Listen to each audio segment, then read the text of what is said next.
You're listening to Away with Words, the show about language and how we use it. I'm Grant Barrett. And I'm Martha Barnett. The editors of the Oxford English Dictionary just added some more words from Irish English, and some of them should be in your vocabulary too, if you don't know them already. One of my favorites is Segotia, Segotia, Segotia.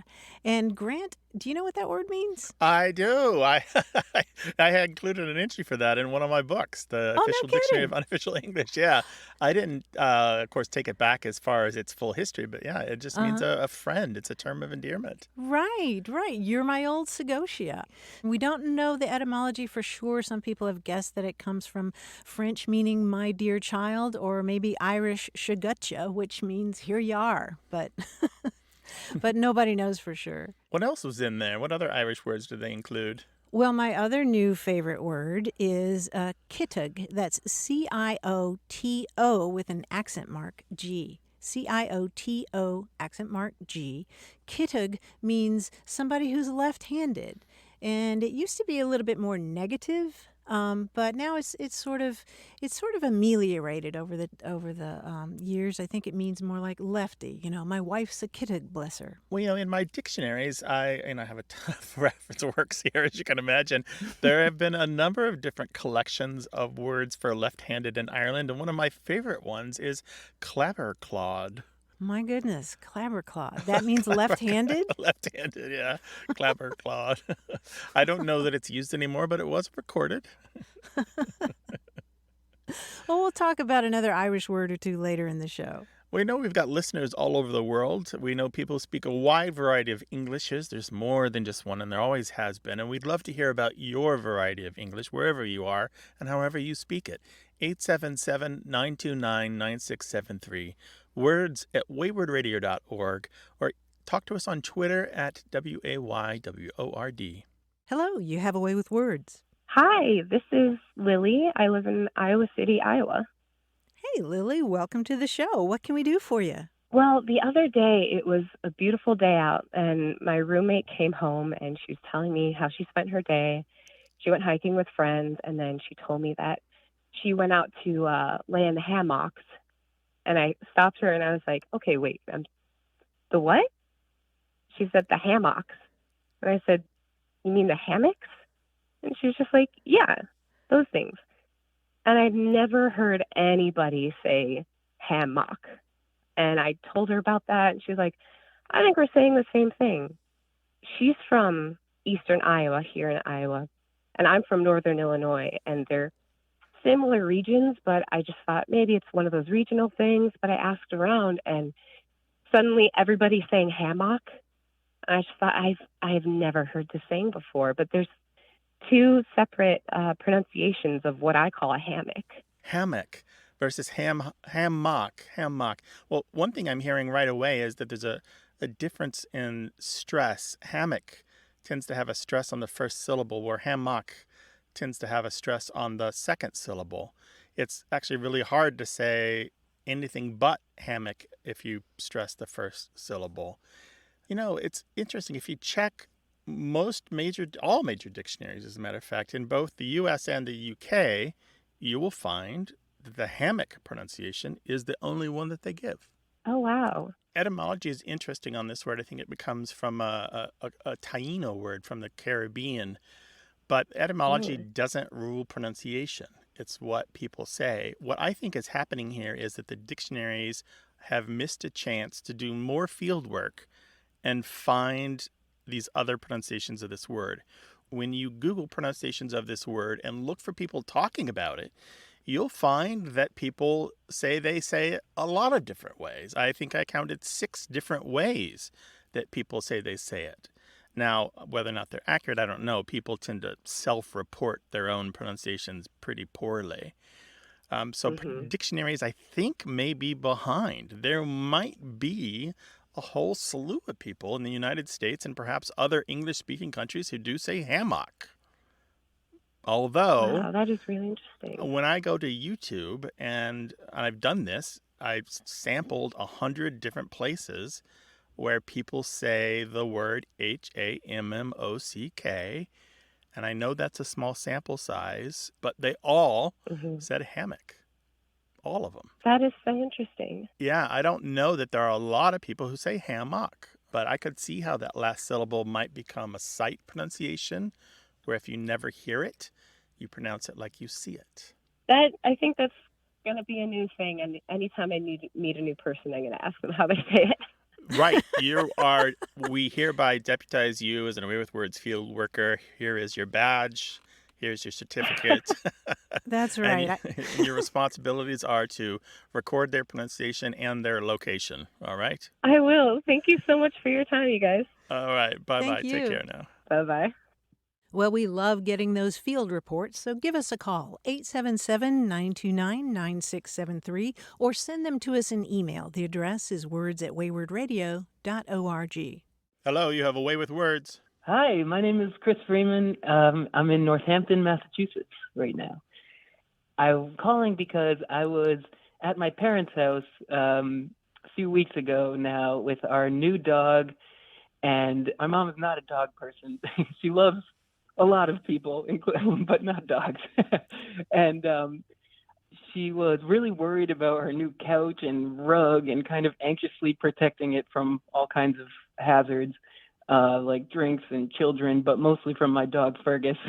I said to her, how can you love this stuff more than somebody that I love so much?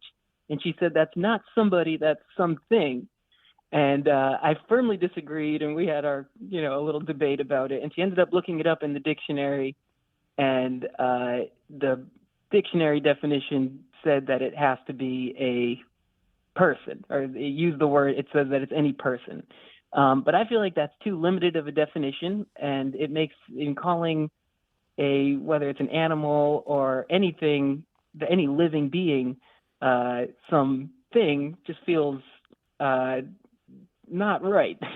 And so anyway, I'm calling because I'm wondering if there's a better word other than something to describe some, an animal or a pet or, somebody we love.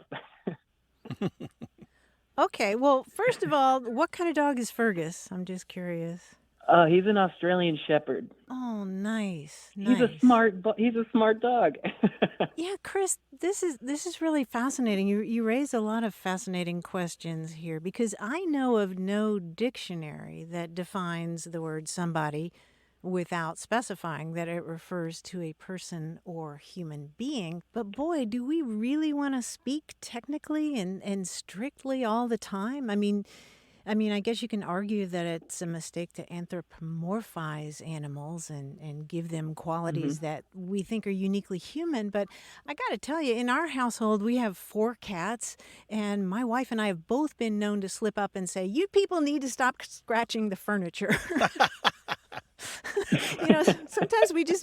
don't think and we say, "You people." The more I live with animals, Chris, the more I'm inclined to use the pronoun who rather than that when talking about them, or at least about the animals I live with. I mean, is there a difference between what you would use for pets and wild animals? I don't know if I would say the grizzly bear who just killed an elk. You're raising all kinds of questions. My mind is just swimming here. Well, it makes me think also of like when somebody dies, like a lifeless body is no longer somebody, right? It's like there's a humanity, there's like a certain amount of like connection that we have with other living beings. But it's also strange to just put it as living because like plants, you wouldn't say somebody about a plant, but that's living. But when something has a personality, when it has desires and shows empathy and affection, it just feels too disconnected to call them an it. Right. Or a thing. Calling them an it or a thing kind of removes their, it somehow treats them less than, right? Removes their dignity almost. Exactly. But I agree with everything you're both saying. But on the other side, if I were to say somebody was in the doghouse, you might think I meant a person who was in trouble with their spouse rather than a dog was in a little shelter, right? You're probably more likely thought I meant a person than a dog. Yeah, probably. I mean, it really depends on context, though, Yeah, doesn't it? I exactly. What if I mean, said somebody was in the barn? yeah, or Right. That, somebody's at the bird feeder. Yeah, somebody's in the bird feeder. There's a neighbor standing there eating the millet.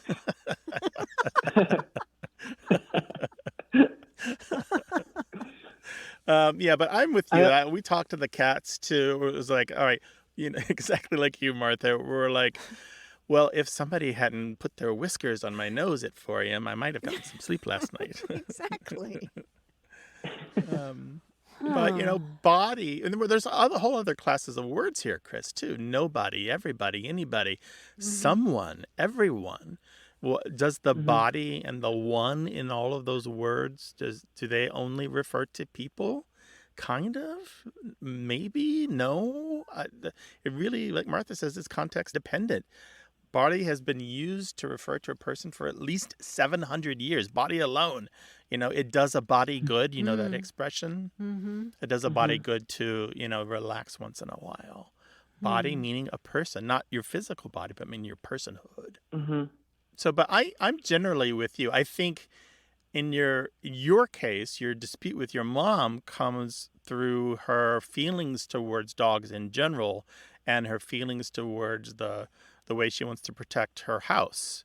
It's one thing to take a dictionary and use it as a usage guide, which I don't always recommend because that's a little circular. Dictionaries kind of get their evidence from the people, and then to use a dictionary to say, well, now I'm going to tell the people how to speak because the dictionary used the evidence of how those people speak. That's just goes around and around. But so I think your argument with her is a little clouded by both your relationship with her and her relationship with dogs. So it's not really a linguistic conversation, is it? right. Yeah, there probably was a lot more layers to it than that. Well, Chris, I am absolutely certain that there are going to be lots of folks who want to weigh in on this. I agree. Chris, thank you so much for bringing this topic to our attention. And we require one thing of you. You must send us a picture of Fergus. Oh, gladly. At least one. Yes, I have plenty. And that address for you and for all of our listeners is words@waywardradio.org. Let us know what you think about this topic or call 877-929-9673. Chris, thank you so much for your call. Thanks for having me. All right. Thanks, bye-bye. Chris. Bye-bye. All right. Bye. Well, we know that you have thoughts on this matter. How do you think that somebody and anybody and someone and everyone can be used to refer to animals? Or are those just reserved for people? 877-929-9673. Email words@waywardradio.org. And the address for cats and dogs is woof woof, meow meow, meow meow, woof woof. The ads you occasionally hear on this podcast go only a small way to funding A Way with Words. In fact, we're mostly listener supported. Your donations in any amount will make new A Way with Words episodes possible. Go to waywardradio.org/donate today. Thank you. You're listening to A Way with Words, the show about language and how we use it. I'm Martha Barnett. And I'm Grant Barrett, and coming in fresh from his turn at center field is our main player, our quiz guy, John Chinesky. Hi, John. Hi, Grant. Hi, Martha. I'm not sure exactly how fresh I am, but I am ready to go nonetheless. The answers to every clue in this quiz contain both the name of an animal and the name of a body part. It's called animal anatomy, I call it. Of course, now many of these terms are derived from a comparison of an object to the body part of a specific animal, but the answers, though, are typically nouns or adjectives that refer to something that is not actually an animal part. All right, for example, even though horseflesh contains an animal, horse, and a body part, flesh, it actually refers to horses.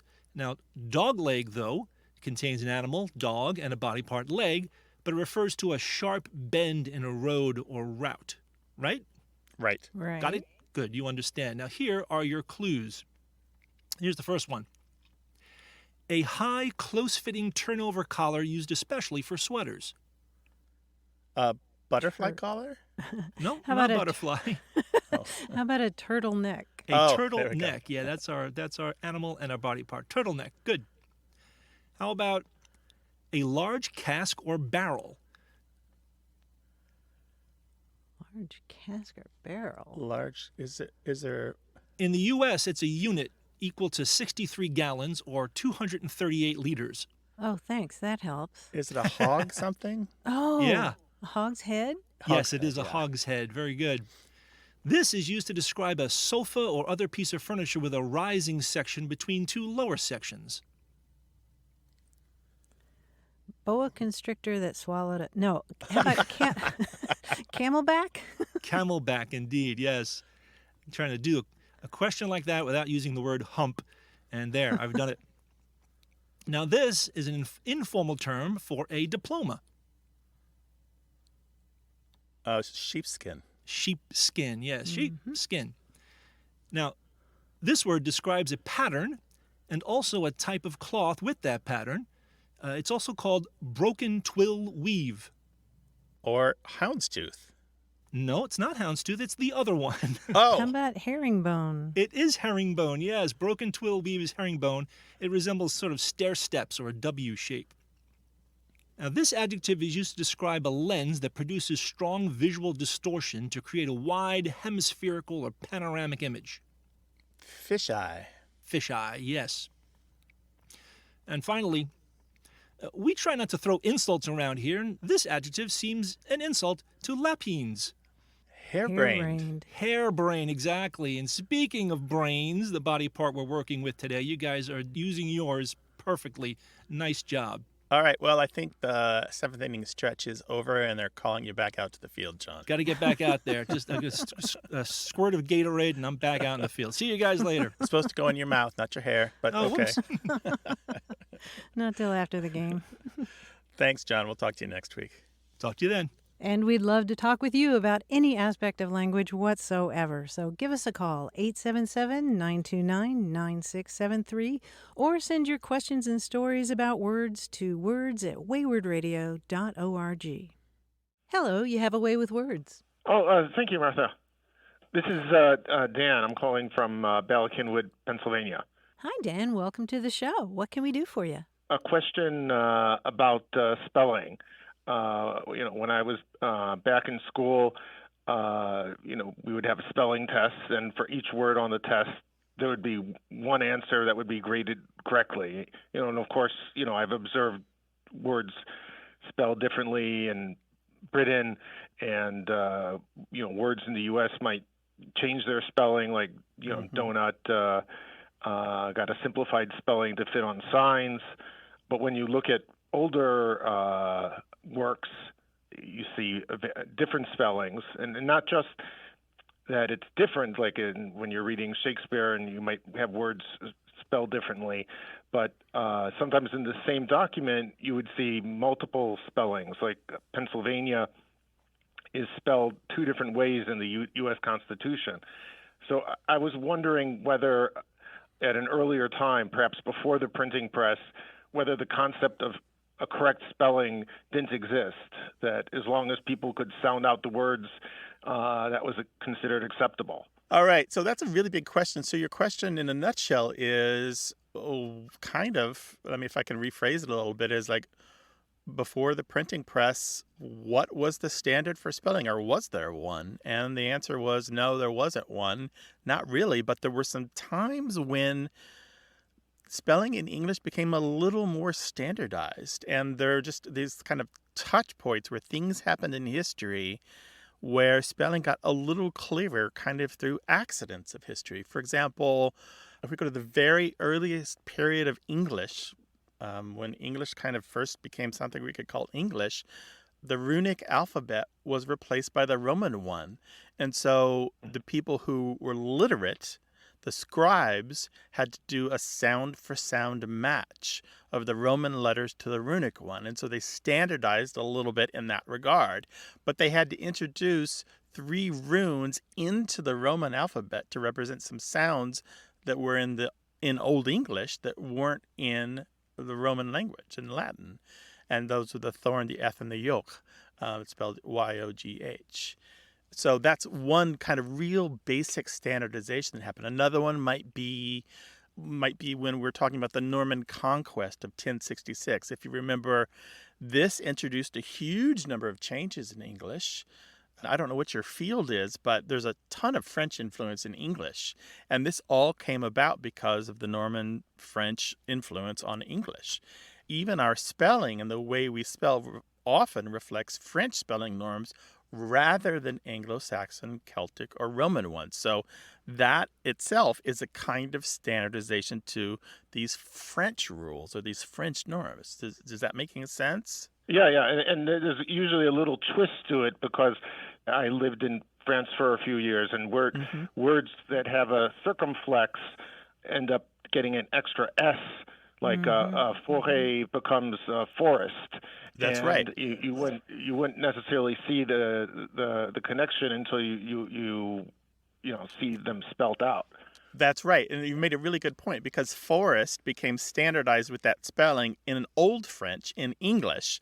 Later, French became standardized with a newer spelling, but we kept the older spelling of the Old French word.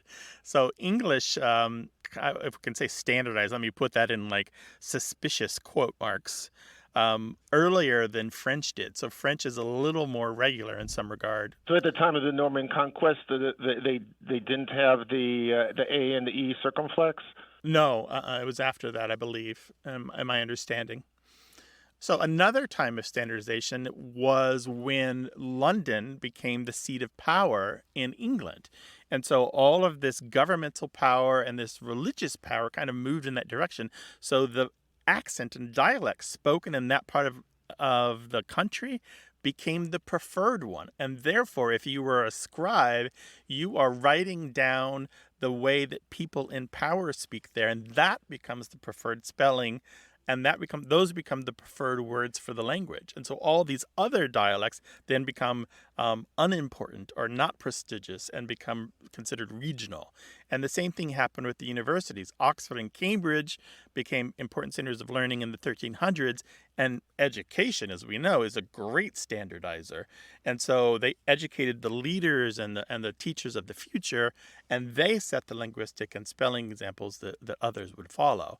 So all of these things are kind of, again, before the printing press really came about, are these kind of brief moments of standardization, none of them perfect and none of them complete and none of them permanent, but each one of them making their small impression upon the language to kind of bring this chaos and madness of English spelling making it a little more regular. Although, as you know, there was never any one English.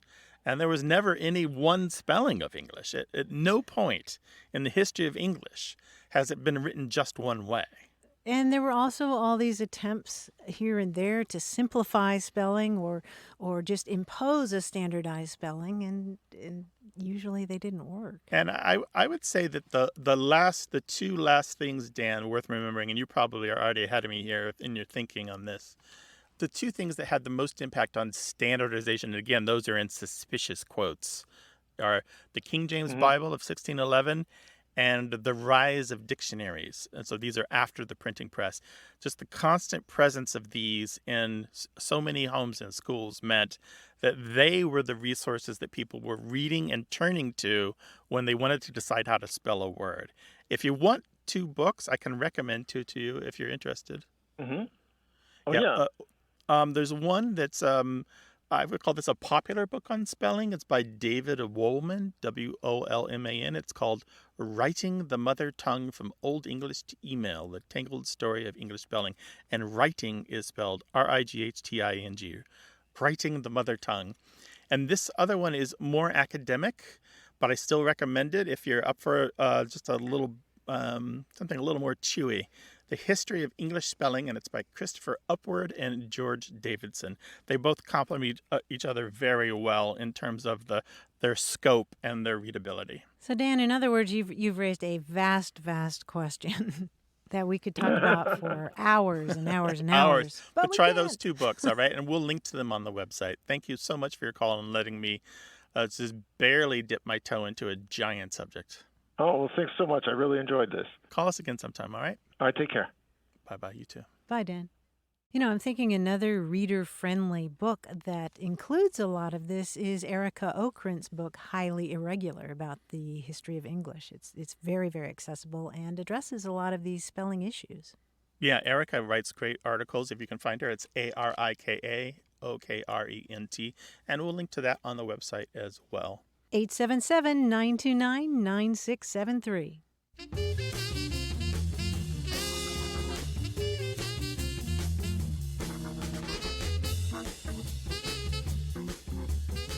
Here's another word recently introduced into the Oxford English Dictionary that probably comes from Irish. The word is bockety. Bockety, bockety. If you're talking about a person who's bockety, they have trouble walking. But you can also use the word bockety to refer to anything that's fallen into a state of disrepair. My bockety old chair over there. But I love this term. I'm going to start using it. You can talk about your bockety knee won't let you do this or that. Oh, yeah, it's got a bit of rhythm already built into the word, right? Mm-hmm. The awkwardness or the lack of balance is right there in bockety, bockety, Yes, bockety, yes. bockety, bockety. It's like a car with a bent axle. Bockety, bockety, bockety, bockety. Or the grocery cart that doesn't roll well. Right. Or both the wheels go in the same direction. Yeah. Or- Bockety, bockety, bockety, bockety. 877-929-9673. Hello, you have a way with words. Hello. This is Joan Bowie, and I'm calling from Oxford, Ohio. Hello, Joan. Welcome to the show. What can we do for you, Joan? This has been in my head for over 50 years. I was born and raised in the UK, came to the US in 1967, and my husband at the time went to Tulane in New Orleans for his master's degree. And I got a job at Tulane Medical School in the orthopedic department, answering the phones and whatever. All of the teaching staff, faculty, the doctors had private practices, and I would book appointments for them. And one day I got this call from a man, a gentleman with a very unusual accent, and he asked me for an evening appointment. And I said, I'm sorry, we don't have any evening appointments. And I don't know if it was him. I think I may have had another similar call where the caller asked me, well, what are the office hours? And, whatever they were 2 to 5 or whatever. He said, well, that's an evening appointment. So I found out, I think that was the way I found out, that anything after noon was evening. And I just wondered how that came about, if it had anything to do with the French language, or if you had any answers to that. Well, Joan, you'll find that evening is used in many places across the southern United States to mean exactly what you're talking about, that period between midday and sunset, which is kind of weird if you're not used to hearing it, like your story. I know, and I'd lived in Florida for a little bit, and nobody calling from the city of New Orleans ever said evening. I've never heard that before, only that one or twice, yes. Interesting. Well, one of my favorite examples of using evening that way is in the book Tom Sawyer by Mark Twain. At the very beginning of this book, Aunt Polly is talking about Tom Sawyer, and she says, he'll play hooky this evening. She's talking about how rambunctious and mischievous he is. And she says, he'll play hooky this evening. And then Twain actually puts a footnote on that page that says that evening is Southwestern for afternoon. And I'm wondering, too, Joan, what part of England are you from? Yorkshire. Yorkshire, okay. Because we do have records of the use of evening in this way in the UK, particularly in the West Midlands, like Shropshire and Worcestershire. In fact, there's a wonderful glossary from Worcestershire where they have a citation where a woman is talking about an experience that she had with this word. It quotes her saying, A woman lately wished me good morning at 1:30 p.m., then, having passed, turned back to apologize. Good evening, ma'am, I should have said. And it was at Oh, 1:30 in the afternoon. oh, so it's not that uncommon. And do you think it's still relevant? Do you still think that's in use now? Grant, what do you think about that? I'm not Well, sure that it's I as common. no, I think in the UK usage has faded. It would be incredibly rare. I think in the United Oh, yeah, States it's still around, but especially among the older folks. I mean, yeah, folklore and languages were collected in the 1950s and 60s in places like North Carolina and Kentucky. That shows that afternoon was hardly used or even known in parts of those states. Or if people did know afternoon, it was considered not one of their words, just not a word that they would use. really. They used Hmm. evening for that time of day after the noon hour. That's really Yeah. remarkable. I had no idea that. Yeah. Well, you've answered my question. I just didn't know if it was anything with them being Cajun and the French language, and No, I it's didn't know. it's English going back to the 1500s. Okay. Many hundreds of years All of right. history. Yeah. Thank you for answering my question. Sure, Joan, thanks for sharing that story. Well, you're welcome. All right. Take care now. Thank you. Goodbye. Bye bye. Bye-bye. So you moved to a new place and you sound different than everyone around you. How are you dealing with that? What's different about your language versus theirs? Let us know. 877-929-9673. Email words@waywardradio.org or talk to us on Twitter at WAYWORD.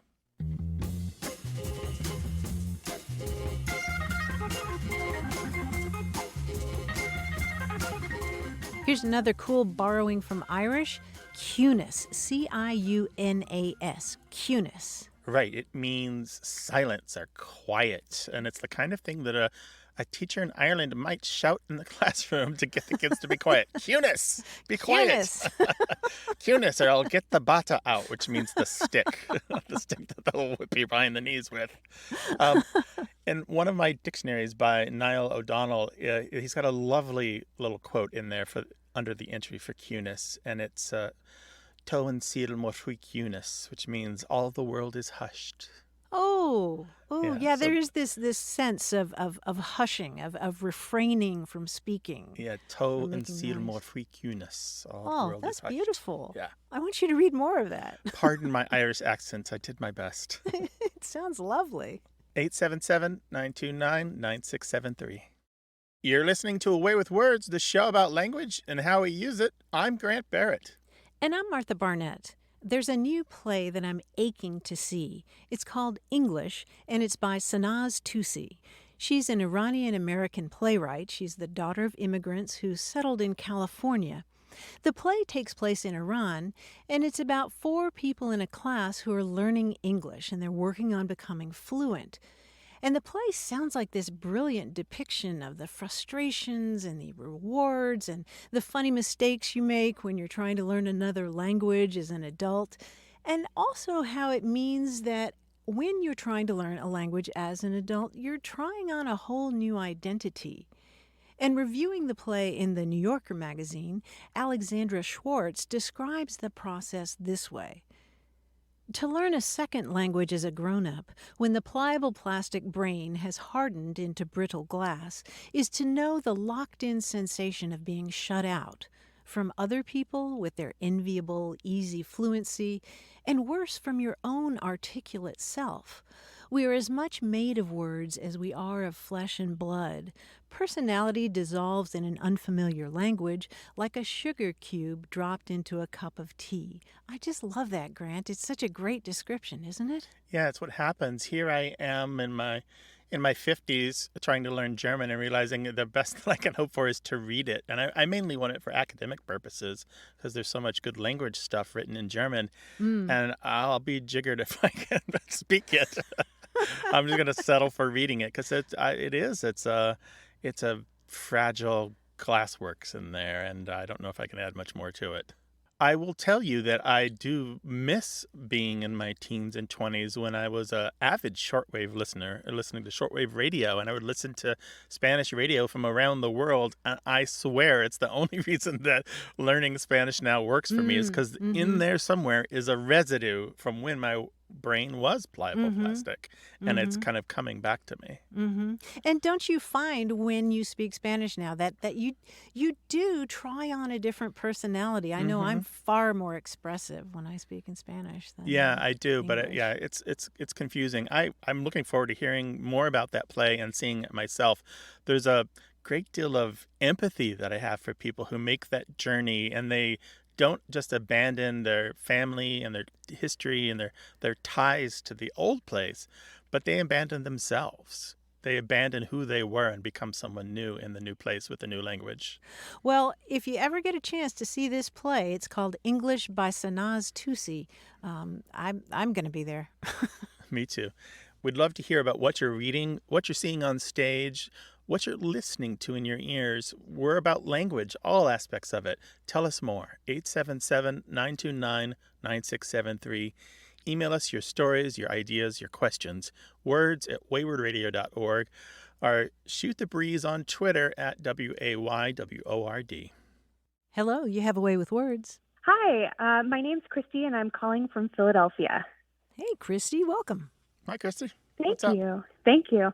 I was hoping that you all might be able to settle an ongoing debate I've been having with my boyfriend. The stakes are low. I maybe have a long-term plan of just low-key playing this episode in a space that we're sharing so that the debate can be settled without actually instigating a conversation about it. So we'll see. Like in a locked car. That's the most passive-aggressive thing I've ever heard.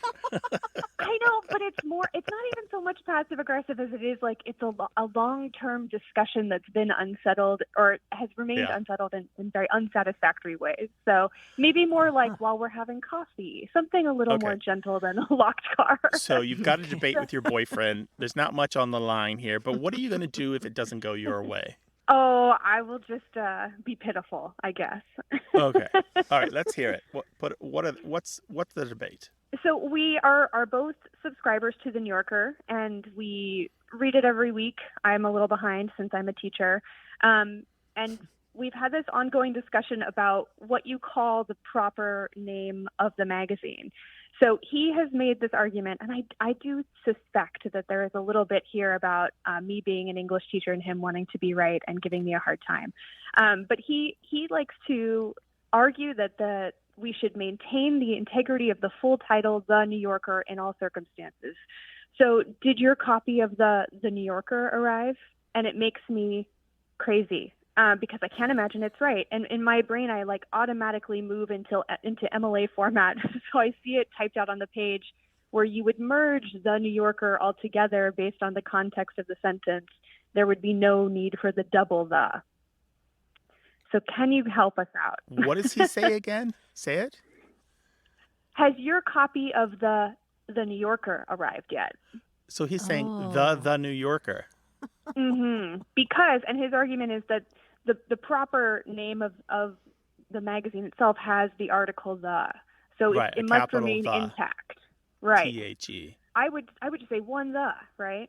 Right. Has your copy of the New Yorker arrived yet? And that sounds natural. So we're talking about spoken language versus written. I think we're talking about it in a both and kind of way. What evidence have you brought to bear on your side, or has he brought to bear on his side? Just opinions? Yeah, no one has really brought great evidence to the table, more just stubborn beliefs. Okay, I've got some evidence for you. Okay. And you're not going to like it. No!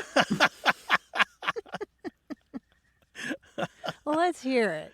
All right. Carolyn Corman has been a contributor to The New Yorker since 2012. That, Christy, is from The New Yorker itself, from the staff page of Ms. Corman. So that's the style, apparently, of The New Yorker. Carolyn Corman has been a contributor to The New Yorker since 2012. And here's another one for you. Here she is featured in this week's edition of The New Yorker magazine's poetry podcast. And that one's from the Away with Words newsletter. No. So Oh, the proper way to do no. it is to include the article and the Yeah, article in the and I've title. got more if you want them, but I thought those No, two I were. think that's sufficient. Oh, but Christy, I have to say, I would never say, "Where is my copy of the I New would Yorker?" never say I it would either. never in Right. spoken language. I just that would be weird. Yeah, I think it is a written versus spoken divide. It's fine to read it and see it in print, but to say it sounds ridiculous, and I would mock whoever said it relentlessly, continuously for a very long time. Right. So it sounds like a situation where we're both right. I think the strategy of mocking him relentlessly should continue into and through marriage, should that happen. Okay, noted. And I think you should get like mocking T-shirts with it in quotes. Yeah, just like really commit, go really hard. Oh yeah, Yes. go hard, like a trophy with it engraved. Perfect. I like all of these suggestions. But yeah, I think it really is a written spoken divide. Spoken, it sounds ridiculous. It sounds unnatural. Right. And the spoken language is so much more fluid and doesn't have to be rule bound in the way that written language is far stricter. It has these restraints, where it does go through this strict editorial process and doesn't have to really ring to the ear quite the way that spoken language does. Right. That makes sense. And just tell them the first "the" is silent, or the first "the" is silent. I like that approach, yes. All right, Christy, now your job is to video his response or have him send his tirade directly to us or CC, Tweet CC it. to us. Will do. I'll All keep right. you posted. Yes, please. Take care of yourself, all right? Perfect. Thank you so much. All right, bye-bye. Bye. If there's a dispute about a word or phrase in your household, we can help you out. Give us a call, 877-929-9673, or send it to us in email. The address is words@waywordradio.org. Hello, you have a way with words. Hi, this is Tim calling from Alaska. How are you guys today? What's on your mind, Tim? Well, I called you guys because there's something that's come up and niggled my brain for several years, and it has to do with rope. And I use that term because everybody knows what rope is. But it has different names depending on where you use it. So, for example, line and rope. I was always trying to figure out the difference. So I looked it up, and the only distinction I found was that line is something that had a definite purpose and rope did not. But my experience doesn't bear that out. I was a commercial fisherman in Alaska for 15 plus years. You might carry a piece of rope down to the boat, but the moment you set foot on that deck, it became line. If you called it rope, then you clearly hadn't spent much time on the water. My wife ran sled dogs pretty seriously up here for quite a while, and she taught me how to do that. I noticed the same thing in that occupation or in that activity. Gang line, tug line, neck line, that kind of thing. Mm-hmm. But as a young man working on a ranch in eastern Washington, you didn't line a cow or a calf, you roped it. And the rope hanging from your saddle had a very definite purpose. So that distinction didn't bear out. And it's one of those things you can lay awake at night when you can't sleep and say, what's going on here? So hopefully you can help me out. A fellow word nerd. Oh, yeah. I don't know that we're going to get to the bottom of this, Tim, but I love that you've got these disparate experiences, working on a ranch, sled dogging, and working as a fisherman. And all three of these you bring to bear on the subject of rope versus line. And I think it's important just to say that they're probably all right. And it's really the custom of the trade or the profession. It's really whatever the people agree, that's the word you need to use. Otherwise, you're going to be seen as an outsider. I mean, we all know how easy it is on a ship to be seen as a landlubber, right? Absolutely. Don't call the toilet the head, or you call the galley a kitchen, and you don't know the difference between port and starboard. Yep. I've had those experiences many times. It's what I always say on the show. When people spend a lot of time together working towards one common goal, they develop a lingo of their own, and that's just the way it stays. And it's probably not even something that they think about. It becomes the language, and then they teach that language to others, and that's how it passes from person to person. So that's why rope is line in seafaring, and that's just the way it is. I hate to say that because we'd love for there to be a wonderful story or a reason, but sometimes there isn't. Although sometimes, particularly with boats, there's a little bit of a avoidance of classism or elitism there. There's a line in Richard Maine's book, The Language of Sailing, where he talks about the basics of referring to seacraft. And he talks about ship versus boat and how landlubbers will often call things boats that people who know the sea would never call a boat. They would call it a ship. Right. And then he says yacht owners will self-deprecatingly refer to their own crafts as boats, but they will call somebody else's vessel a yacht. But they would never refer to their own as my yacht because they would never be respected. That's no self-respecting person would say my yacht this and my yacht that because that would be snobby. Well, that condescension is something I've seen on boats. If you use the wrong term, people look askance. Well, I will say, as you said, that's a little bit dissatisfying, but at least I know now. I appreciate that, and you guys take care. All right, take care. Bye-bye. All right. Thanks, Tim. You bet. Bye-bye. 877-929-9673. Hello, you have a way with words. Hi, this is Bill Schmalfeld calling from Myrtle Beach, South Carolina. How you doing today? All right. How about you? Wanted to get some information from you guys. Although I'm living in South Carolina now, I'm originally a Midwesterner. And my late wife was a South Milwaukee girl. And I'm sure I don't have to tell you guys what a rich place southern Wisconsin is as far as regional dialects and colloquialisms and that sort of thing. We were having a discussion, and apparently she disagreed with what I was saying. And she said, Bill, you're talking like a sausage. And I said, I'm talking like a what? She said, you're talking like a sausage. I had to state the obvious here. Well, sausages can't talk. And she said, right. And you're making as much sense as a sausage would if it could talk. I decided that was the point to just kind of let it go. But after that, anytime somebody wasn't making sense on TV or a politician, that guy is such a sausage. So I'm wondering, is she the only person in the world who spoke like that? Or have you guys heard that before? Or am I still talking like a sausage? Bill, this is so interesting that you bring this up and that she was from Milwaukee. The south side of Milwaukee. South side of Milwaukee. Very important. Right. Because my first guess when I first heard this expression was that this has to be of German origin because Germans love to talk about Wurst, sausage. Mm-hmm.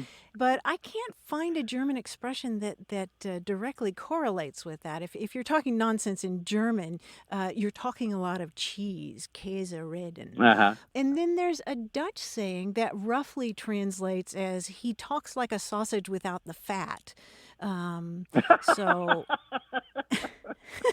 So I don't know if there's any Dutch in your family, but I think that that she had the right idea that it's that the English version simply reflects the fact that it's absurd to think that a sausage could talk, and maybe also that a sausage is stuffed full of all kinds of things. Nonsense. I'm looking at a newspaper article from 1907 in the Mount Sterling Advocate from Kentucky. And somebody says, it is now considered highly improper to say he talks like a sausage. The proper expression is, he orates in a manner similar to that which would be adopted by a Wienerwurst were it gifted with the faculty of speech. I think that's kind of where she was going with that, though. But we know it's older than that, Bill, just so you know. Yeah. Yeah, it is older than that. And some people play with the expression by saying, here's another example from 1907. I must close, but my talk is like a sausage. It is good wherever you cut it off. So that's one way to end a speech. So, Bill, I think we might conclude that your wife was right. Mm-hmm. I had to call a nationally syndicated radio show to get that. Thanks, guys. All right. Take care, Bill. Keep talking like a You sausage. bet. It's working out I for you. love your show. You guys just roll on and do what you do. All right. Take care. Thanks, Bye-bye. Bill. Bye-bye. Be well. 877-929-9673 is our toll-free 24/7 line in the U.S. and Canada. You can also email us words@waywardradio.org or try us on Twitter at WAYWORD. Our team includes senior producer Stephanie Levine, engineer and editor Tim Felton, production assistant Rachel Elizabeth Weisler, and quiz guide John Chinesky. We'd love to hear from you, no matter where you are in the world. Go to waywardradio.org/contact. Subscribe to the podcast, hear hundreds of past episodes, and get the newsletter at waywardradio.org. Whenever you have a language story or question, our toll-free line is open in the U.S. and Canada, 1-877-929-9673. Or send your thoughts to words@waywardradio.org. A Way with Words is an independent production of Wayward Inc., a nonprofit supported by listeners and organizations who are changing the way the world talks about language. Special thanks to Michael Breslauer, Josh Eccles, Claire Grotting, Bruce Rogo, Rick Seidenworm, and Betty Willis. Thanks for listening. I'm Martha Barnett. And I'm Grant Barrett. Until next time, goodbye. Bye.